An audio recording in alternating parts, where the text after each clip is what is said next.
ವೈಭವ ನ್ಯೂಸ್ಗೆ ಸ್ವಾಗತ. ವಾರ್ತೆಗಳ ವಿವರ. ಜಲಜೀವನ ಮಿಷನ್ ಅಡಿಯಲ್ಲಿ ತಿಡುಗೋಳ ಜಿಲ್ಲಾ ಪಂಚಾಯತ್ ವ್ಯಾಪ್ತಿಯಲ್ಲಿ ಸುಮಾರು 12 ಹಳ್ಳಿಗಳಿಗೆ ಶುದ್ಧ ಕುಡಿಯುವ ನೀರನ್ನು ಮನೆ ಮನೆಗೆ ಒದಗಿಸಲಾಗುವುದು ಎಂದು ಶಾಸಕ ಆರ್ ಬಸನಗೌಡ ತುರ್ವಿಹಾಳ್ ಹೇಳಿದ್ದಾರೆ. ಹಾಗೆಯೇ ಮುಂದೆ ಇನ್ನೂ 11 ಹಳ್ಳಿಗಳಿಗೆ ಜಲಜೀವನ ಮಿಷನ್ ಅಡಿಯಲ್ಲಿ ಹಳ್ಳಿಗಳಿಗೆ ಶುದ್ಧ ಕುಡಿಯುವ ನೀರನ್ನು ಒದಗಿಸಲು ಯೋಜನೆ ರೂಪಿಸಲಾಗಿದೆ.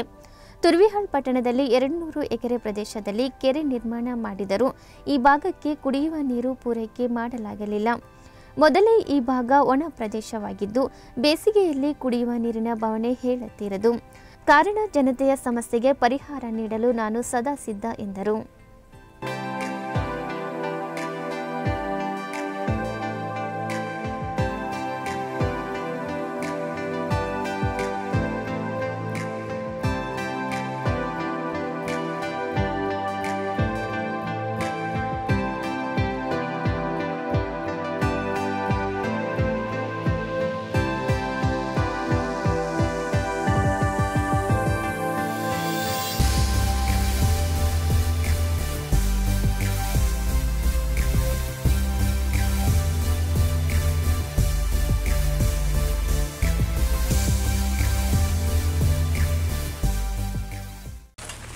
ನೀತಿ ಆಯೋಗ ಯೋಜನೆಯಡಿಯಲ್ಲಿ ಗೊರ್ಲೂಟಿ ಗ್ರಾಮದ ಕೆರೆಯನ್ನು ಅಭಿವೃದ್ಧಿಪಡಿಸ್ತಕ್ಕಂಥ ಕೆಲಸ ಇದು. ಅಂದಾಜು 15 ಲಕ್ಷ ರೂಪಾಯಿ ಮೊತ್ತದ ಕೆಲಸ ಇದು.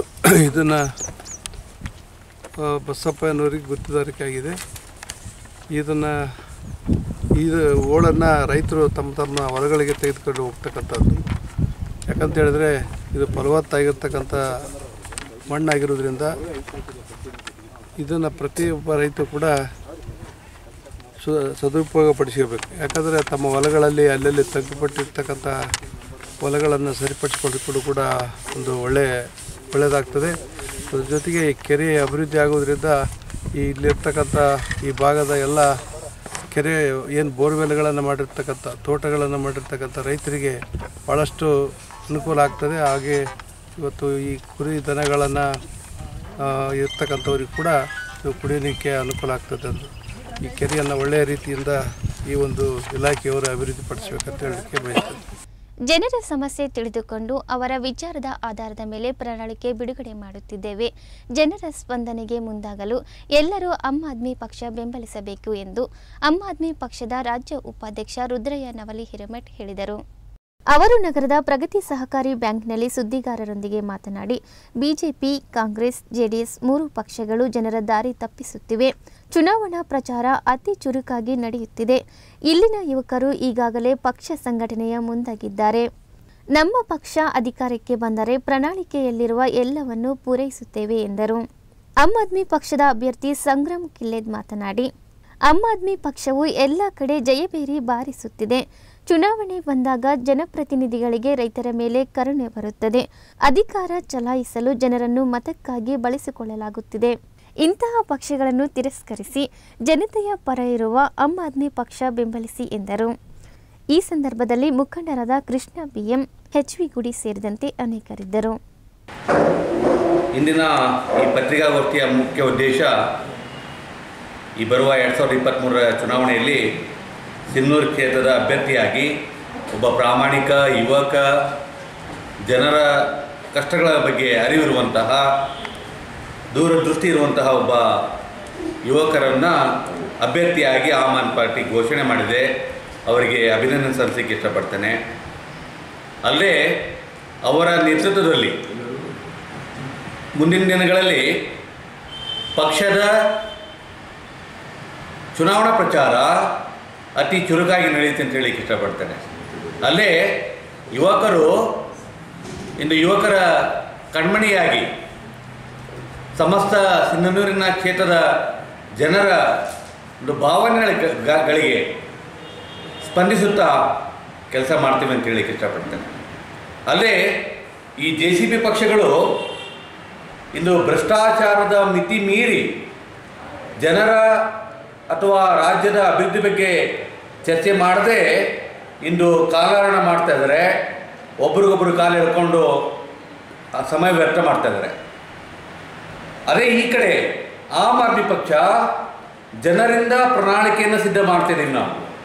ಜನರ ಹತ್ರ ಹೋಗಿ ಜನರಿಂದ ಸಮಸ್ಯೆಗಳನ್ನು ತಿಳಿದುಕೊಂಡು ಅವರ ವಿಚಾರಗಳ ಅಥವಾ ಮಾಹಿತಿ ಆಧಾರದ ಮೇಲೆ ಇಂದು ನಾವು ಪ್ರಣಾಳಿಕೆ ಮಾಡ್ತಾ ಇದ್ದೀವಿ.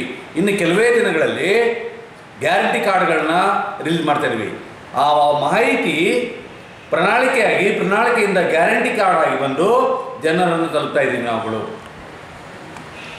ಅಲ್ಲದೆ ನಮ್ಮ ಚುನಾವಣಾ ಪ್ರಚಾರ ಸ್ಪಷ್ಟವಾಗಿ ನಮ್ಮ ಡೆಲ್ಲಿ ಮಾದರಿಯ ಮೇಲೇ ನಿಂತಿದೆ.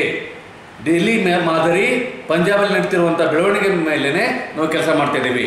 ನೋಡಿ, ಪಂಜಾಬಲ್ಲಿ ಇವತ್ತು ಕಬ್ಬಿಗೆ 3,800 ರೂಪಾಯಿ ಕೊಡ್ತಾ ಇದ್ದೀವಿ ಟನ್ನಿಗೆ. ಅದೇ ಕರ್ನಾಟಕದಲ್ಲಿ 2,900 ಹೇಳ್ತಾರೆ, 3,000 ಹೇಳ್ತಾರೆ. ಇಲ್ಲ, ಕೈಗೆ ಬರ್ತಾ ಇರೋದು 2,250 ರೂಪಾಯಿ ಕಬ್ಬಿಗೆ. ಪ್ರತಿ ಟನ್ನಿಗೆ ಸಿಗ್ತಾ ಇರೋದು 2,250 ಮಾತ್ರ. ಅಂದರೆ ರೈತರನ್ನು ಕೊಗ್ಗಲಿ ಮಾಡ್ತದೆ. ಯಾಕೆ ಆಗ್ತಾಯಿದೆ? ಇಲ್ಲಿ ಪಂಜಾಬಲ್ಲಿ 3,800 ಕೊಡ್ತಾ ಇದ್ದಾರೆ, ಕರ್ನಾಟಕದಲ್ಲಿ ಯಾಕೆ ಕೊಡೋಕ್ಕಾಗ್ತಾ ಇಲ್ಲ? ಇದು ಯಾಕೆ ಸಾಧ್ಯ ಆಗ್ತಾ ಇಲ್ಲ ಅಂತಂದರೆ ಇಲ್ಲಿರುವಂಥ ಶಾಸಕರು, ಮಂತ್ರಿಗಳು, ಮಾಜಿ ಮುಖ್ಯಮಂತ್ರಿಗಳು ಕೂಡ ಸಕ್ಕರೆ ಕಾರ್ಖಾನೆಯ ಪಾಲುದಾರರಾಗಿದ್ದಾರೆ. ಅದೇ ಕಾರಣಕ್ಕಾಗಿ ಅವರಿಗೆ ಲಾಭ ಕಡಿಮೆ ಆಗತ್ತಂತೇಳಿ ರೈತರನ್ನ ಬಲಿಪಶು ಮಾಡ್ತಾ ಇದ್ದಾರೆ. 3,800 ಕರ್ನಾಟಕದಲ್ಲಿ ಸಾಧ್ಯ. ಯಾಕಂದರೆ ಇಲ್ಲಿ ಕೂಡ ರಿಕವರಿ 9 to 10% ಜಾಸ್ತಿ ಇದೆ. ಪಂಜಾಬಲ್ಲಿ ಕೂಡ 9 to 10% ಇದೆ. ಸರ್, ಸಕ್ಕರೆ ಕಾರ್ಖಾನೆಯಲ್ಲಿ ಪಾಲ್ದಾರರಾಗಿದ್ದಾರೆ ಅಂತ ಹೇಳಿದ್ರಿ, ಯಾರು ಅಂತ ಹೆಸರು ವ್ಯಕ್ತಪಡಿಸ್ತೀರಾ? ರಮೇಶ್ ಜಾರಕಿಹೊಳಿ ಇದ್ದಾರೆ, ಸತೀಶ್ ಜಾರಕಿಹೊಳಿ ಇದ್ದಾರೆ, ನಿರಾಣಿಯವರು ಇದ್ದಾರೆ, ಗೋವಿಂದ ಕಾರಜೋಳ ಇದ್ದಾರೆ. ಎಷ್ಟು ಜನ ಹೆಸರು ಬೇಕು ನನಗೆ? ಪ್ರತಿಯೊಬ್ಬರು ಸಕ್ಕರೆ ಕಾರ್ಖಾನೆ ಬಿಡಿ, ನೀವು ನಾವೇನು ಮಾಡ್ತಾ ಇದ್ದೀವಿ? ಎಜುಕೇಷನ್ ಬಗ್ಗೆ ಹೇಳ್ತೀನಿ ನಿಮಗೆ. ಇವತ್ತು ಕರ್ನಾಟಕದ ಒಂದು 40% ಭಾಗ ಶಿಕ್ಷಣ ವ್ಯವಸ್ಥೆ ರಾಜಕಾರಣಿಗಳ ಕೈಯಲ್ಲಿದೆ. ಹೇಗೆ ಉಚಿತವಾಗಿ ಶಿಕ್ಷಣ ಕೊಡ್ತಾರೆ ಇವರು? ಹೇಗೆ ಪ್ರಾಮಾಣಿಕವಾಗಿ ಮಾಡ್ತಾರೆ? ಇವನ್ನಂತೆ ಮಾಡಿಕೊಡ್ತಾನೆ. ಪಾನ್ ಕಾರ್ಡ್ ಮತ್ತು ಆಧಾರ್ ಲಿಂಕ್ ಮಾಡದೆ ಕಂಗಾಲಾಗಿದ್ದವರಿಗೆ ಸರ್ಕಾರ ಸಿಹಿ ಸುದ್ದಿ ನೀಡಿದೆ.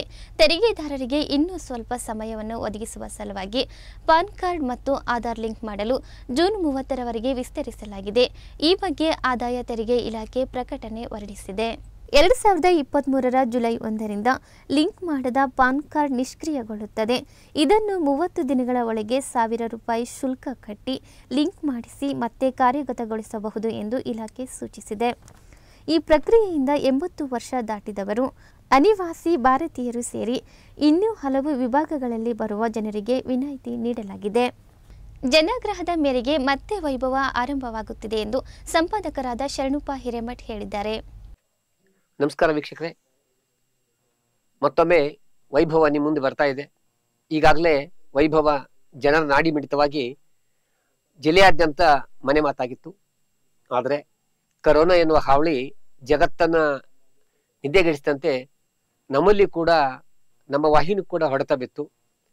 ಅವಾಗ ವಾಹಿನಿಯನ್ನು ಕೆಲ ಕಾಲ ಸ್ಥಗಿತ ಮಾಡಲಾಯಿತು. ಮತ್ತೆ ಗೆಳೆಯರೆಲ್ಲರೂ ಕೂಡಿ ಇಲ್ಲ ವೈಭವ ವಾಹಿನಿ ಮತ್ತೆ ಆರಂಭಿಸಿ ಅಂತ ಮಾತಾಡಿದ್ರು. ಹಾಗೆಯೇ ತಾಲೂಕಿನ ಮತ್ತು ಜಿಲ್ಲೆಯ ಅನೇಕ ಗ್ರಾಮಗಳಿಂದ ನಮಗೆ ದೂರವಾಣಿ ಮುಖಾಂತರ ಫೋನ್ ಮಾಡ್ತಾ ಇದ್ರು, ವೈಭವ ವಾಹಿನಿ ಬರಲಿ, ನಮ್ಮ ಹಳ್ಳಿಗೆ ಬಂದು ನೀವು ಕಾರ್ಯಕ್ರಮ ಮಾಡ್ತಿದ್ರಿ, ನಿಮ್ಮ ಸಾಂಸ್ಕೃತಿಕ ಕಾರ್ಯಕ್ರಮ ನಮ್ಗೆ ತುಂಬಾ ಇಷ್ಟ ಆಗ್ತಿದ್ವು, ಅಳಿದು ಹೋಗತಕ್ಕಂಥ ಜನಪದ ಕಲೆಗಳನ್ನು ನೀವು ಬಿತ್ತರಿಸ್ತಿದ್ರಿ ಅಂತ ಎಷ್ಟೋ ಮಂದಿ ಫೋನ್ ಮಾಡಿದ್ರು. ಆ ಎಲ್ಲ ಜನಾಗ್ರಹದ ಮೇರೆಗೆ ಮತ್ತು ಜನಪ್ರತಿನಿಧಿಗಳ ಆಗ್ರಹದ ಮೇರೆಗೆ ಇವತ್ತು ನಮ್ಮ ವೈಭವ ವಾಹಿನಿ ವಿದ್ಯುಕ್ತವಾಗಿ ಉದ್ಘಾಟನೆಗೊಂಡಿದೆ. ಅರಗುರು ಚರಮೂರ್ತಿಗಳು ಬಂದು ಹರಿಸಿದ್ದಾರೆ, ಜನಪ್ರತಿನಿಧಿಗಳು ಬಂದಿದ್ದಾರೆ, ವಿವಿಧ ಸಂಘಟನೆ ಮುಖಂಡರು ಬಂದು ಶುಭವಾಗಲಿ ಅಂತ ಹೇಳಿದ್ದಾರೆ.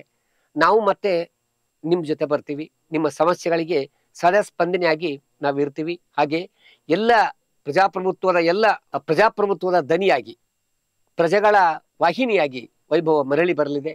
ಮೊದಲಿನಂತೆ ನೀವು ಯಾವ ರೀತಿ ವೈಭವ ಅಂದ್ರೆ ನಮ್ಮ ಚಾನಲ್, ನಮ್ಮ ವಾಹಿನಿ ಅಂತಿದ್ರು, ಅದೇ ತರಹ ನೀವೆಲ್ಲರೂ ಕೂಡ ನಮಗೆ ಸಹಕಾರ ಮಾಡ್ರಿ. ನಿಮ್ಮ ಗ್ರಾಮಕ್ಕೆ ಬರುತ್ತೇವೆ, ನಿಮ್ಮ ಸಮಸ್ಯೆ ಕೇಳುತ್ತೇವೆ. ನಿಮ್ಮ ಸಮಸ್ಯೆಗೂ ಮತ್ತು ಸರ್ಕಾರಕ್ಕೂ ನಡುವೆ ಸೇತುವೆಯಾಗಿ ನಾವು ಕೆಲಸ ಮಾಡ್ತೀವಿ. ನಮ್ಮ ಕೆಲಸನೇ ಹಾಗೆ. ನಿಮ್ಮ ಮತ್ತು ಸರ್ಕಾರದ ನಡುವೆ ನಾವು ಸೇತುವೆಯಾಗಿ ಕೆಲಸ ಮಾಡ್ತೀವಿ. ಯಾವ ಸಮಸ್ಯೆಗಳು ಇದಾವೋ ಆ ಸಮಸ್ಯೆಗಳತ್ತ ಬೆಳಕು ಚೆಲ್ಲುವತ್ತ ಮತ್ತು ಆ ಜನಪ್ರತಿನಿಧಿಗಳನ್ನ ನಾವು ನಮ್ಮ ವಾಹಿನಿಗೆ ಕರೆಸಿ, ಯಾಕ ಕೆಲಸ ಆಗಿದೆ, ಆಗಿಲ್ಲ, ಎಲ್ಲಿಗೆ ನಿಂತಿದೆ, ಪ್ರಗತಿಯತ್ತ ಆಗಿದೆಯೋ ಇಲ್ವೋ ಅನ್ನುವ ಕಾರ್ಯಕ್ರಮ ಕೂಡ ಮಾಡ್ತೀವಿ. ಅದರ ಜೊತೆಗೆ ನೂತನ ತಂತ್ರಜ್ಞಾನದಿಂದ ನಮ್ಮ ವೈಭವ ವಾಹಿನಿ ಬರ್ತಾ ಇದೆ. ಉದಾಹರಣೆಗೆ ಎಲ್ಲೋ ಇರ್ತಕ್ಕಂಥ ಒಬ್ಬ ಸಚಿವರನ್ನ ನಾವು ಫೋನಿಂದಲ್ಲಿ ತಗೊಂತೀವಿ, ಡೈರೆಕ್ಟ್ ಲೈವ್ ಆಗಿ ನಾವು ಅವ್ರನ್ನ ಮಾತಾಡ್ತೀವಿ. ಅಂತಹ ವಿನೂತನವಾಗಿರ್ತಕ್ಕಂಥ ತಂತ್ರಜ್ಞಾನದೊಂದಿಗೆ ನಾವು ನಿಮ್ಮ ಮುಂದೆ ಬರ್ತಾ ಇದ್ದೀವಿ. ನಿಮ್ಮೆಲ್ಲರ ಸಹಕಾರ ಇರುತ್ತೆ, ಇರಲಿ ಅಂತ ಕೇಳ್ತಾ ಈ ಮಾತು ಮುಗಿಸ್ತಾ ಇದೆ. ಜೈ ಹಿಂದ್. ನಿರಂತರವಾಗಿ ವೀಕ್ಷಿಸಿ ವೈಭವ ಟಿವಿ. ವಂದನೆಗಳೊಂದಿಗೆ ದೇವಿಕಾ ಚನ್ನಬಸವ.